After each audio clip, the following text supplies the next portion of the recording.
Bonsoir, nous vous invitons à suivre avec nous un programme présenté par la Fédération des Églises Adventistes du 7e jour. Le message de ce soir, nous espérons, vous sera d'une grande bénédiction et édification.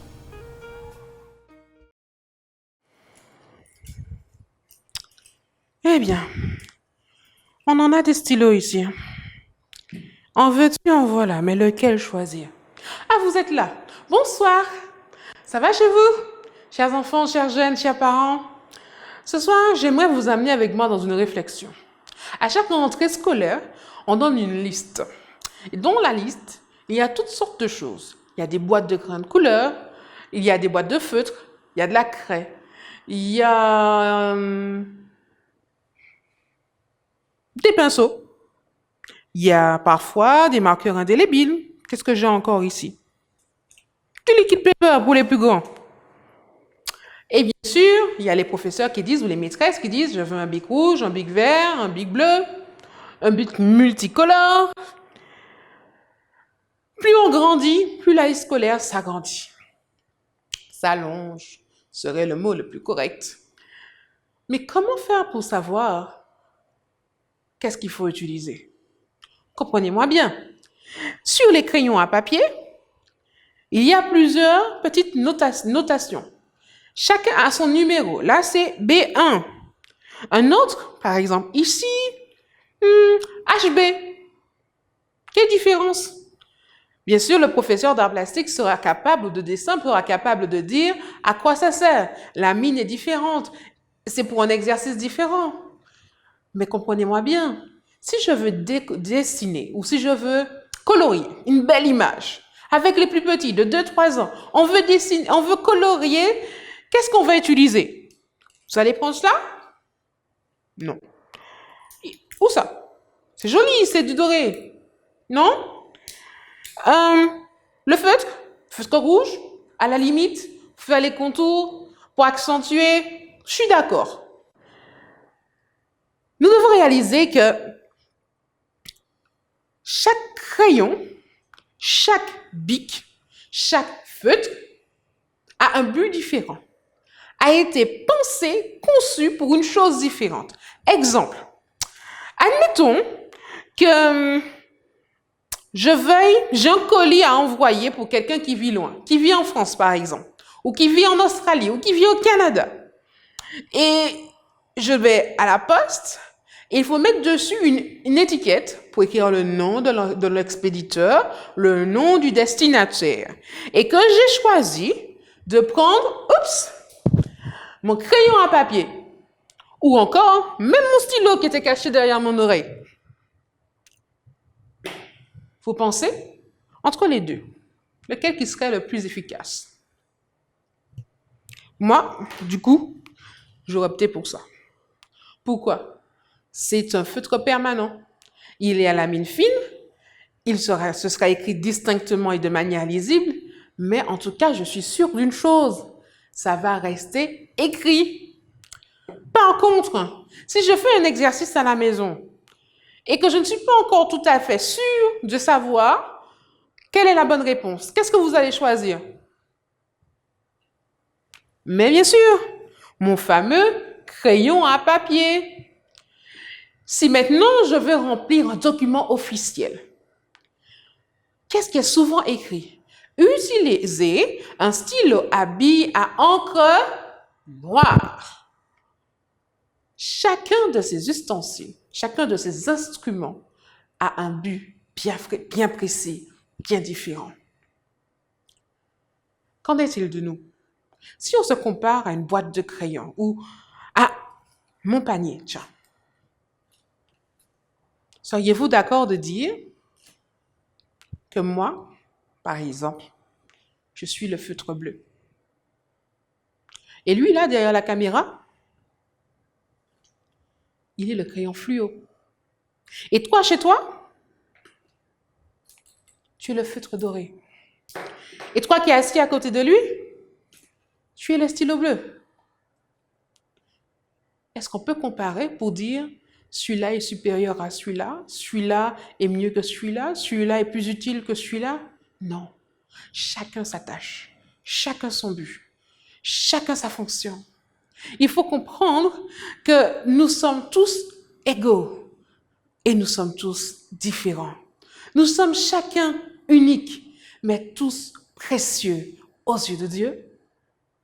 Dans la Bible, il y a un verset dans l'Épître aux Romains, et vous allez chercher chez vous, même s'il va s'afficher tout à l'heure. Romains chapitre 8, on cherche, et nous lisons au verset 28. Nous savons du reste que tout coopère pour le bien de ceux qui aiment Dieu, de ceux qui sont appelés selon son projet. J'ai une question pour vous. 3 secondes pour répondre. Si vous étiez un de ces instruments, lequel seriez-vous? 1, 2, 3. Choisissez bien, parce que voici une petite leçon qui vient d'une histoire de fabricant de crayons. Alors que le fabricant avait terminé sa tâche du jour, il regarda le dernier crayon qu'il avait fabriqué. Ce vieil homme a parlé au crayon comme s'il s'agissait de son fils.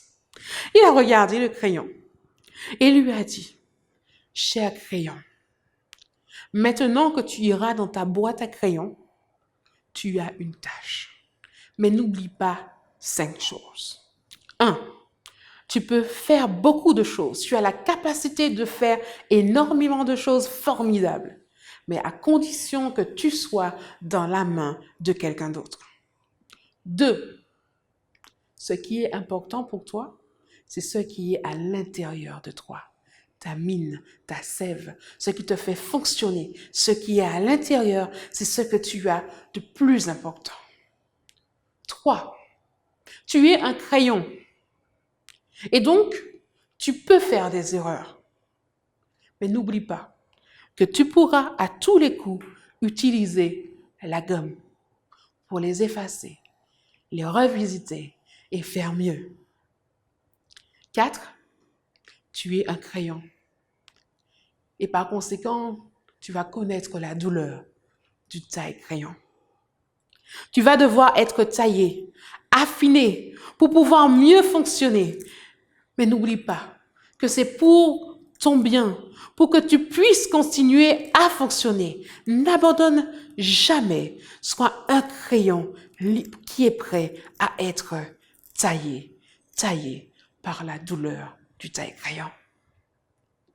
5e, crayon, ton job, c'est de bien écrire, alors que tout ce que tu fasses soit bien fait. Remplis ta mission à merveille et tu seras fier d'avoir été créé crayon. Je crois que ce message s'adresse à chacun d'entre nous. Que Dieu nous bénisse. Amen. Je t'exalterai, Seigneur, parmi toutes les nations. Je célébrerai, je chanterai ta gloire.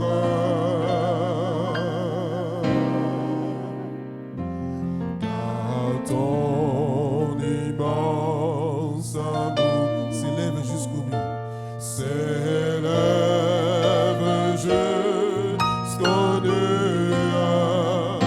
Ta fidélité jusqu'au ciel. Seigneur est la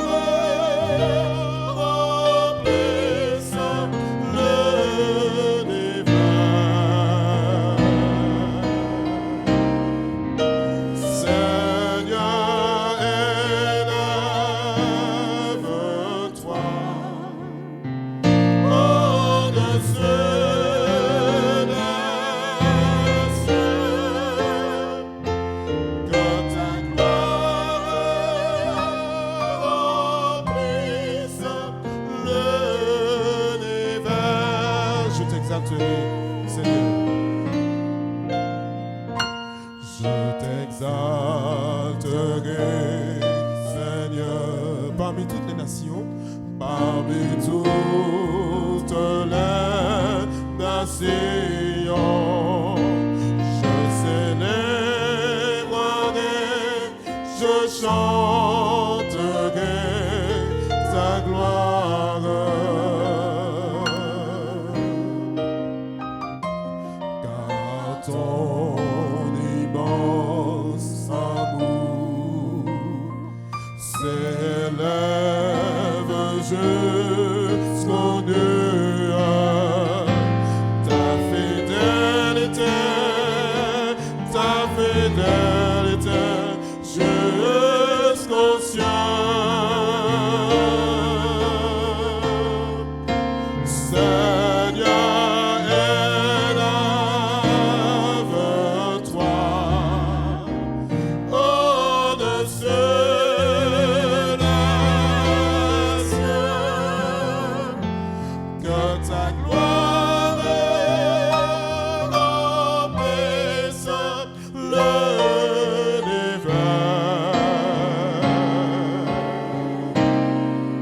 Seigneur, élève-toi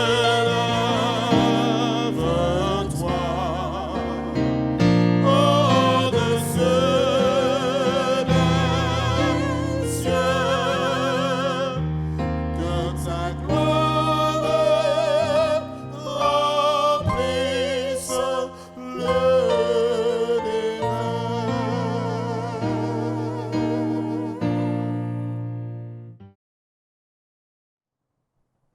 Qui es-tu?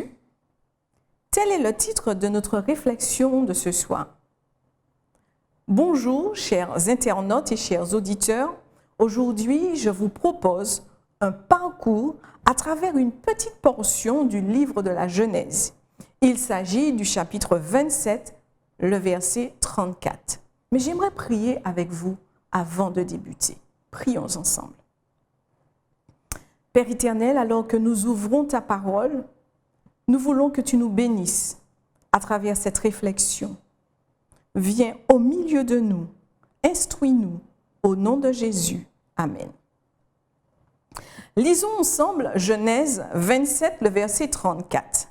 Lorsqu'Ésaü entendit les paroles de son père, il poussa de forts cris pleins d'amertume et il dit à son père, « Bénis-moi aussi, mon père. » Considérons ensemble les autres versions, comment les autres versions ont traduit ce texte. Commençons par Chouraki.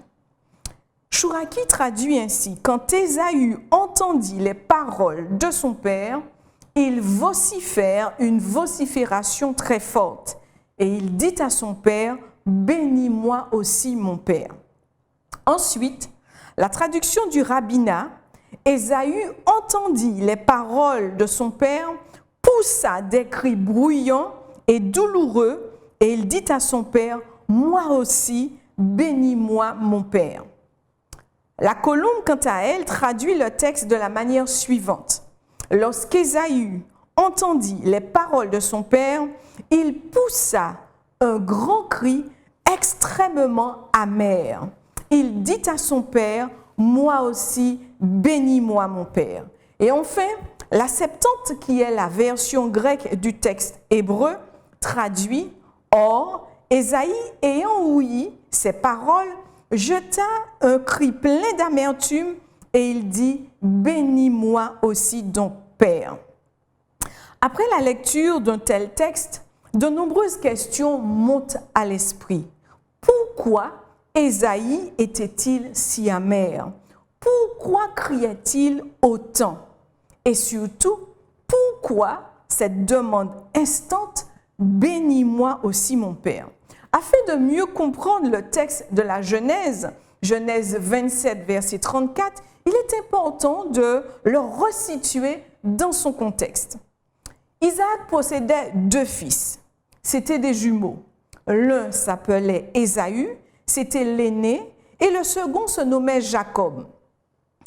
Genèse 25, les versets 25 à 26, confirment en ces mots « Le premier sortit entièrement roux, mais un manteau de poil, comme un manteau de poil, et on lui donna le nom d'Ésaü.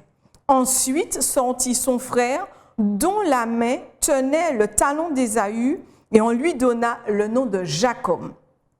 Poursuivons. Isaac, le père d'Ésaü, est vieux.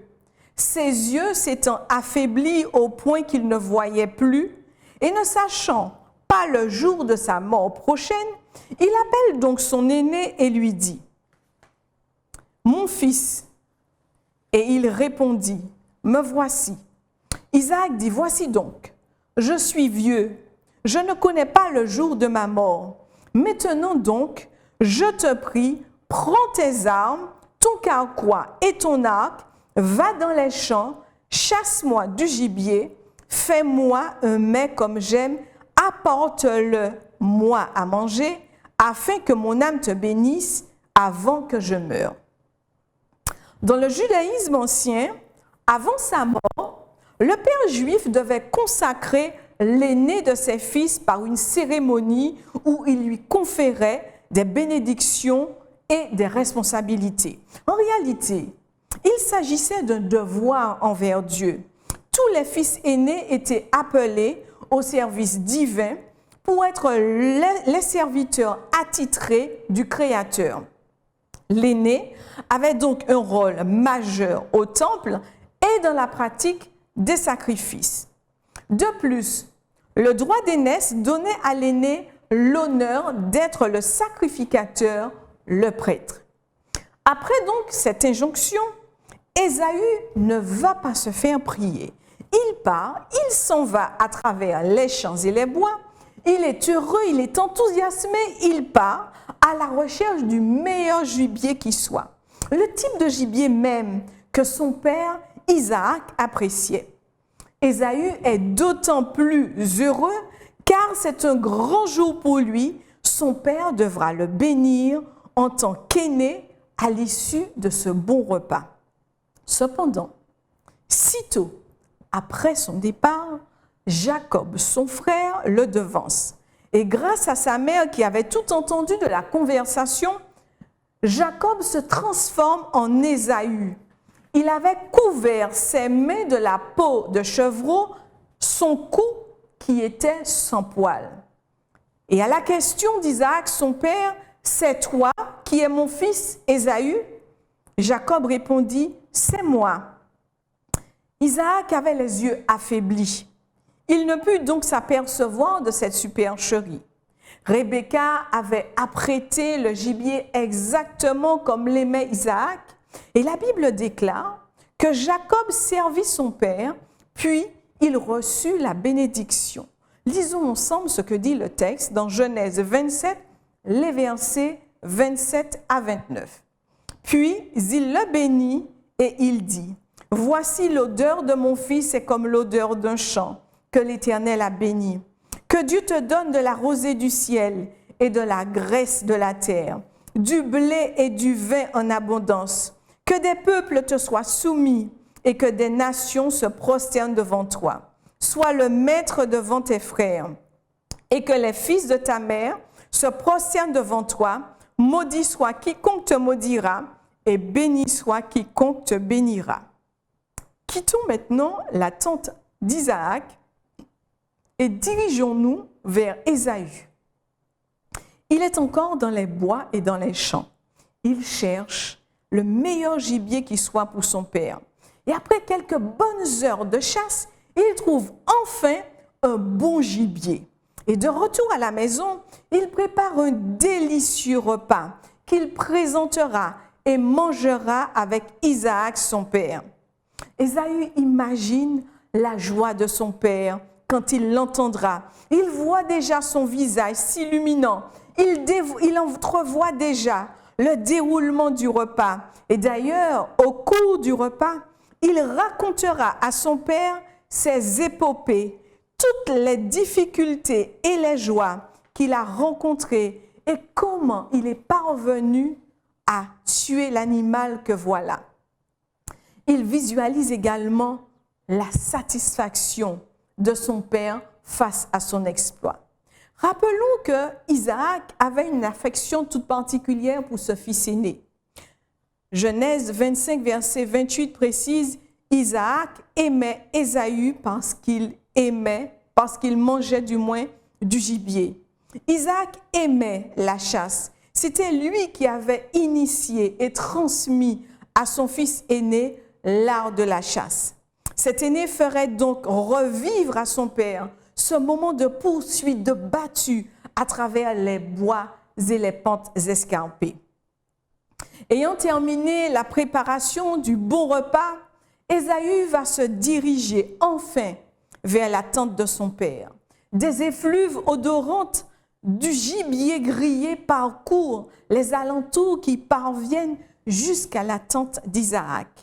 Ésaü pénètre la tente de son père chéri et lui amène un mets fumant.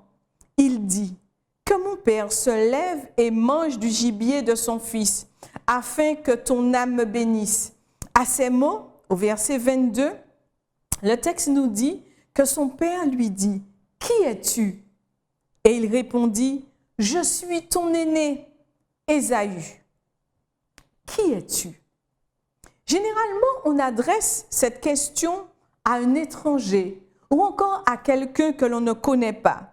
Pourtant, en entrant dans la tente de son père, Ésaü avait pris le soin, le temps de décliner son identité. « Que mon père se lève et mange du gibier de son fils », avait-il dit.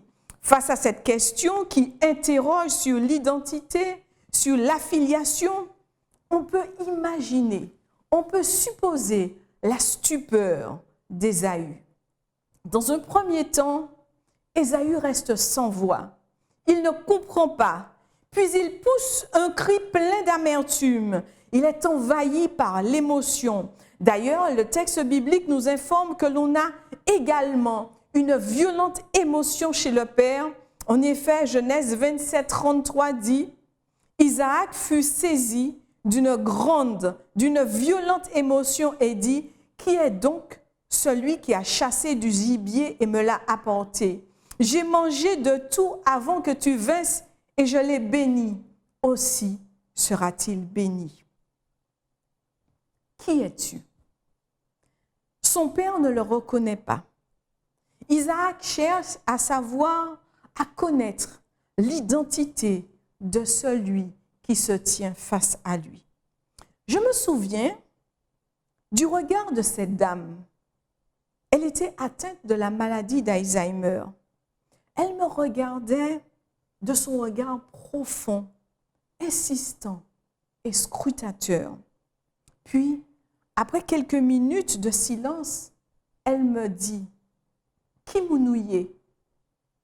Sachant qu'elle ne m'avait pas connue par le passé, je lui répondis: « Tu ne me connais pas. » Et sa fille de rajouter: « Mais non, maman, tu ne connais pas la dame. Qui es-tu? Qui mounouillait ?» Cette question identitaire nous interpelle.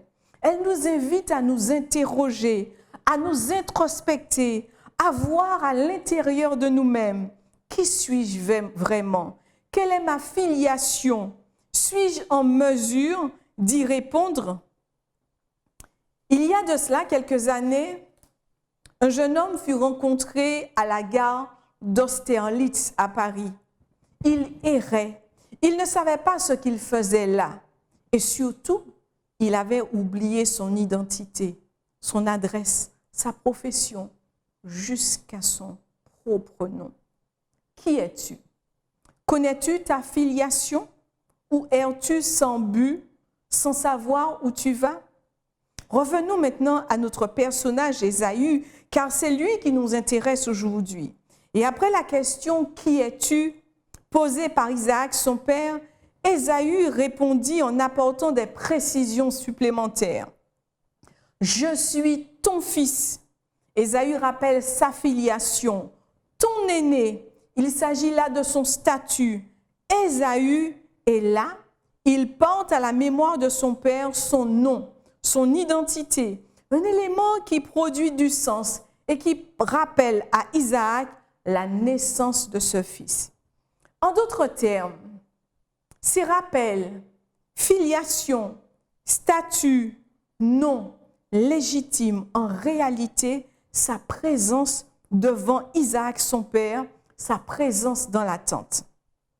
Ses paroles légitiment également sa prétention à recevoir la bénédiction qui doit lui revenir, des bénédictions spirituelles et une double part dans la succession du Père.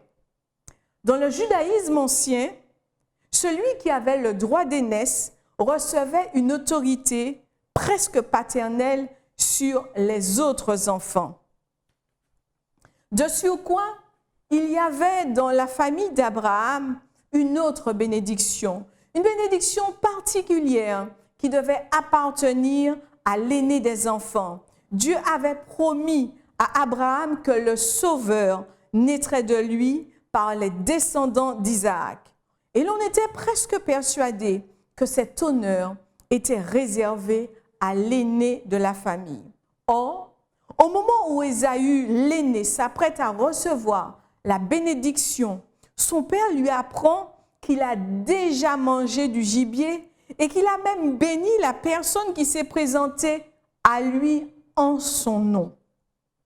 Ésaü venait de perdre ses prérogatives. C'est alors, nous dit la Bible, qu'Ésaü poussa de forts cris pleins d'amertume. Il dit à son père, « Bénis-moi aussi, mon père. » Vous vous souvenez, au début de notre parcours, je vous avais lu différentes versions. J'y reviens maintenant.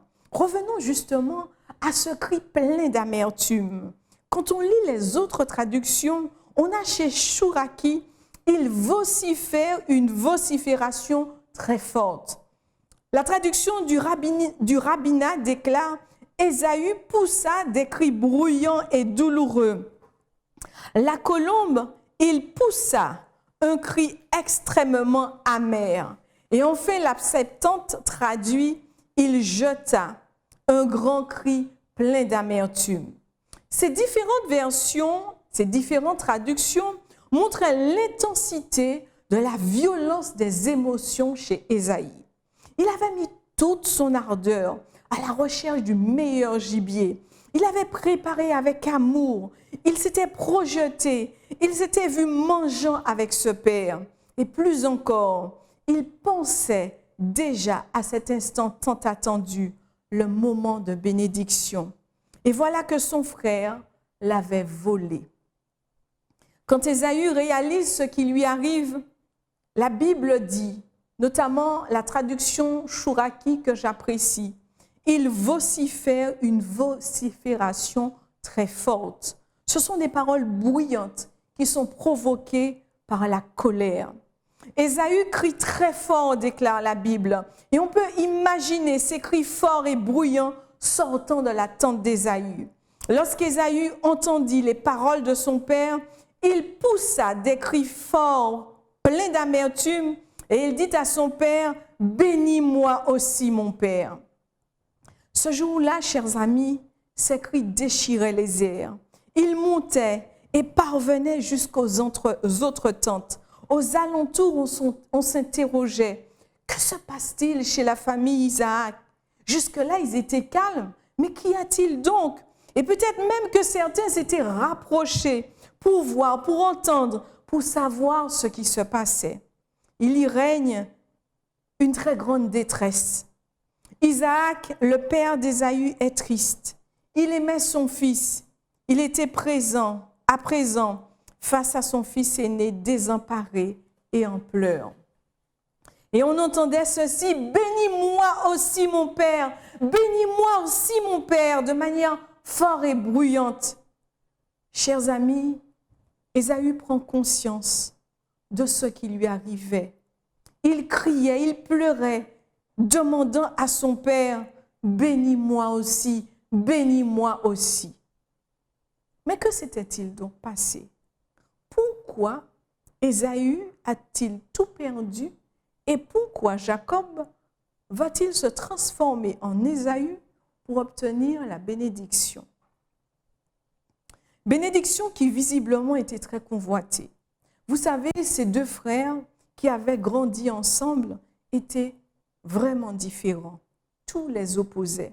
Et afin de comprendre la tragédie dont vit Ésaü, faisons retour en arrière. Un jour, alors que Jacob était resté à la maison pour se préparer un plat de lentilles.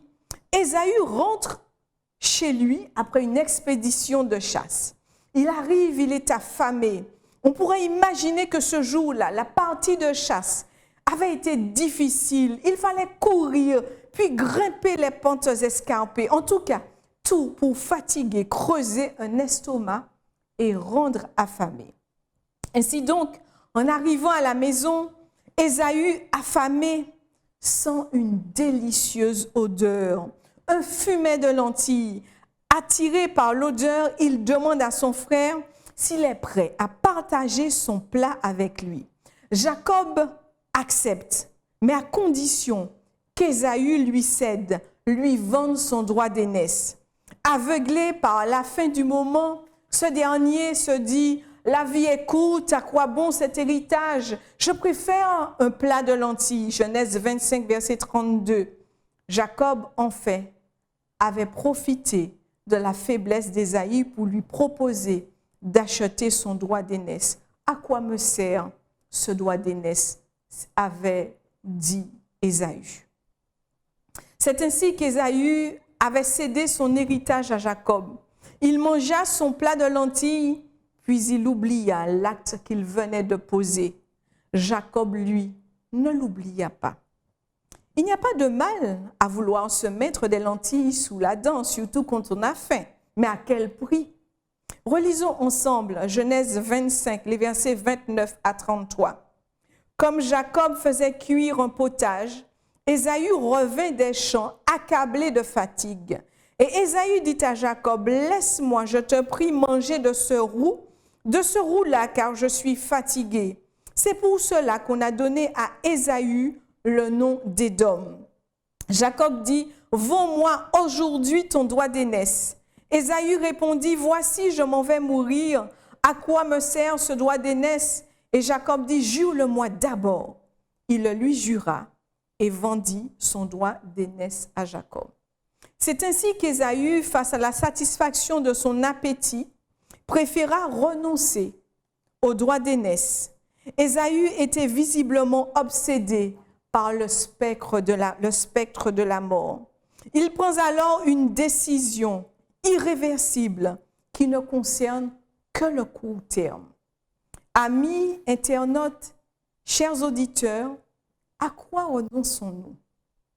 À la prière, à la méditation, au temps passé avec Dieu pour satisfaire nos appétits, appétit de télévision, de fêtes, appétit de gains financiers.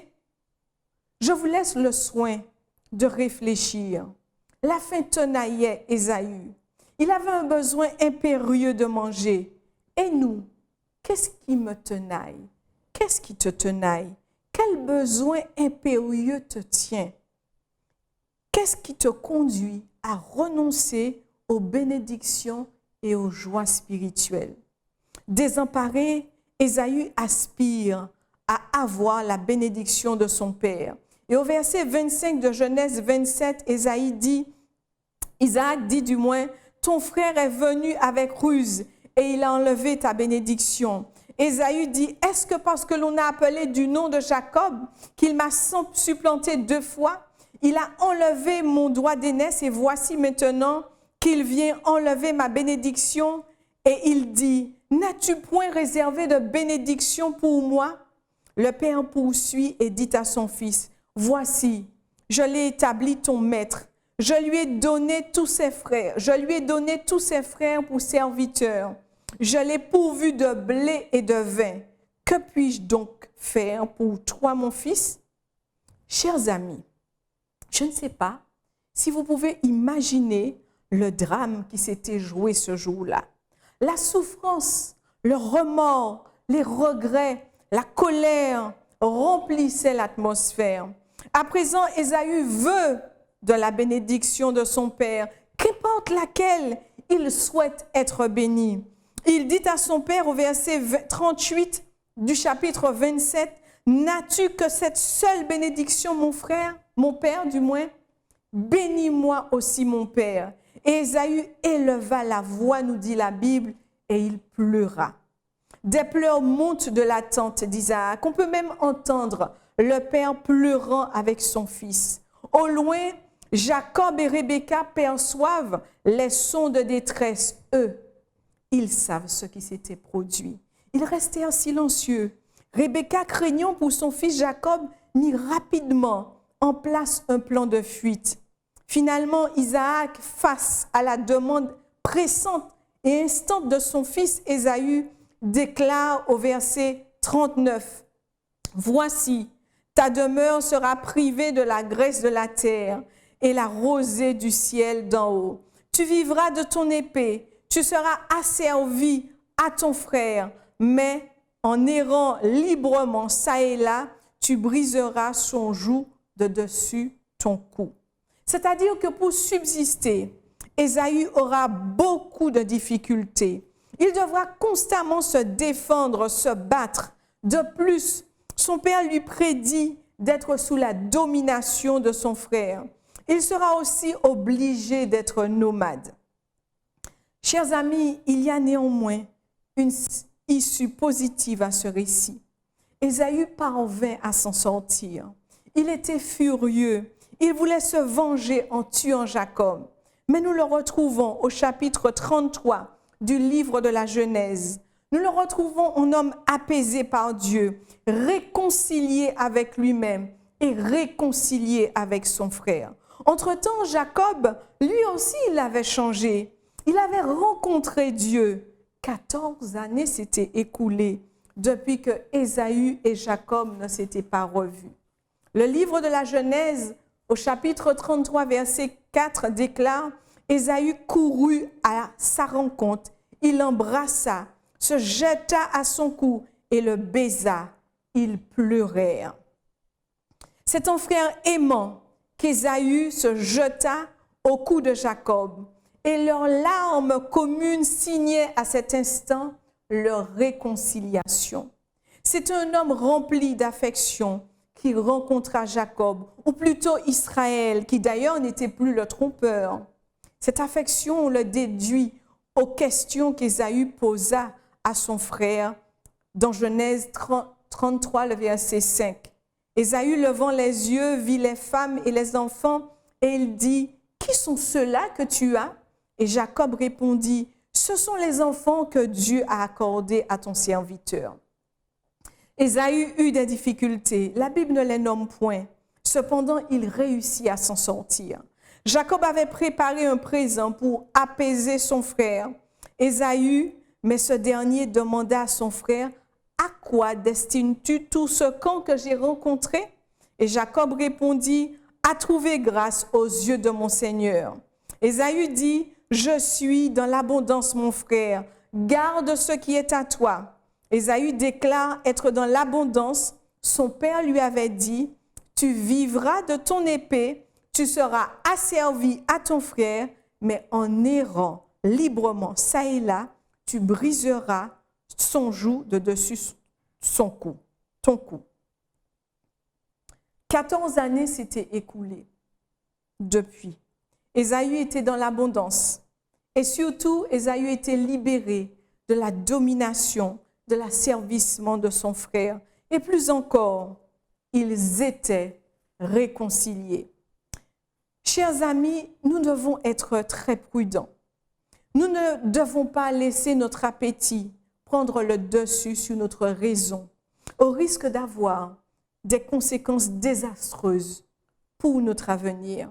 Ce récit d'Ésaü nous enseigne que nous devons être réfléchis dans nos actions, dans nos décisions, dans nos paroles. Il importe de ne pas s'engager, de ne pas parler à la légère. L'histoire d'Ésaü le prouve. Notre manque de rigueur, notre manque de régularité, tous ces éléments peuvent nous faire rater des situations opportunes. Et pour les étudiants, pour les écoliers, peuvent même nous faire rater notre année scolaire, nous faire échouer à un examen, mais aussi même perdre un travail. Proverbe 24, les versets 33 à 34 déclarent « Un peu de sommeil, un peu d'assoupissement, un peu croiser les mains pour dormir, et la pauvreté te surprendra comme un rôdeur, et la disette comme un homme en armes. Soyons donc prudents et bien organisés. Des paroles négligentes, des actions et des attitudes négligentes peuvent nous faire perdre des opportunités que nous ne retrouverons plus jamais. Ésaü perdit du moins le droit d'aînesse et il ne le retrouva plus jamais. Même ses pleurs ne purent lui ramener à cette bénédiction promise. Lorsque par nos actes et nos attitudes mal posées, par notre manque de rigueur, notre manque de régularité, nous nous retrouvons en difficulté, ni un océan de larmes, ni la colère, ni la vengeance ne peuvent nous ramener en arrière pour défaire ce qui avait été posé. Chers amis, peut-être as-tu été négligent, négligente. Sache qu'il n'est pas trop tard. Si tu manques de rigueur, si tu renvoies à plus tard ce que tu dois faire, sache que Dieu est là. Il peut t'aider à être plus rigoureux. Jacques 1, verset 5 déclare, « Si quelqu'un d'entre vous manque de sagesse, qu'il la demande à Dieu, qui donne à tous simplement et sans reproche, et elle lui sera donnée. » Qui suis-je?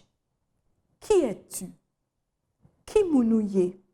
Cette question posée par Isaac, toutes les fois où je l'ai lu, m'a ramené à un texte, celui de Matthieu 7, versets 22 à 23. Plusieurs me diront en ce jour-là, « Seigneur, Seigneur, n'avons-nous pas prophétisé en ton nom? N'avons-nous pas chassé des démons par ton nom?